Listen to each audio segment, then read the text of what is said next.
मोदी ने एक फैसले से कर दिया कतर का नशा ढीला। योगी का नाम सुनकर कतर के आकाओं की हो गई बोलती बंद। अब किसी को नहीं मिलेगी सजा। कतर अब नहीं कर पाएगा अपनी मनमानी। योगी ने दिया बुलडोजर को आदेश। खबर मिलते ही हाथ जोड़ने लगे कतर के आका। अब बुलडोजर कतर पर चढ़ाई कर जाएगा। योगी का नाम फिर चारों दिशाओं में लहराएगा। योगी ने ठाना है प्रदेश के जवान को जिंदा वापस लाना है, देश में अपना डंका बजवाना है।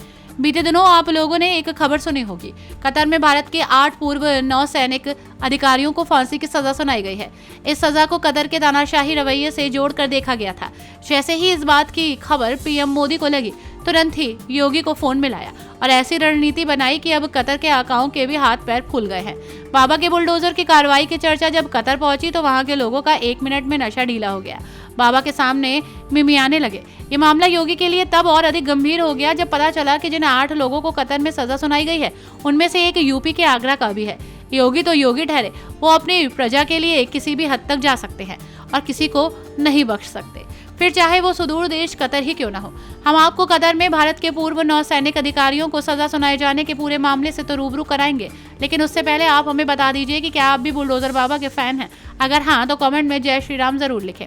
दोस्तों, कतर की भांति अभी कुछ दिनों पहले ही पाकिस्तान में भी भारत के पूर्व नेवी अधिकारी कुलभूषण जाधव को इसी तरह से मौत की सजा दी गई थी, लेकिन भारत ने इसके खिलाफ अंतर्राष्ट्रीय कोर्ट में अपील की और फांसी पर रोक लगा दी। ये विकल्प कतर के मामले में भी भारत के पास मौजूद है। ये भी जरूरी है कि इसके लिए समय पर आवेदन करना होगा। वो साल में 2 बार ऐसी सजा को माफ करते हैं और निश्चित तौर पर भारत अपील करने में देरी नहीं करेगा। भारत के विदेश मंत्रालय की तरफ से गुरुवार यानी कि 26 अक्टूबर को कहा गया है कि कतर की अदालत के फैसले से स्तब्ध हैं। परिवार के सदस्यों और कानूनी टीम से संपर्क किया जा रहा है। कानूनी विकल्पों का इस्तेमाल किया जाएगा। भारत ने यह भी साफ कर दिया है कि वो कतर की कैद में बंद भारतीयों को राजनयिक परामर्श देता रहेगा।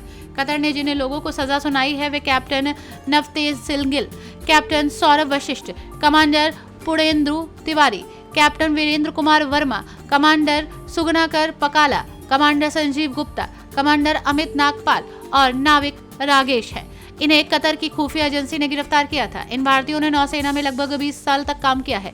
नेवी में ट्रेनर से लेकर अन्य महत्वपूर्ण पदों तक इन लोगों ने काम किया।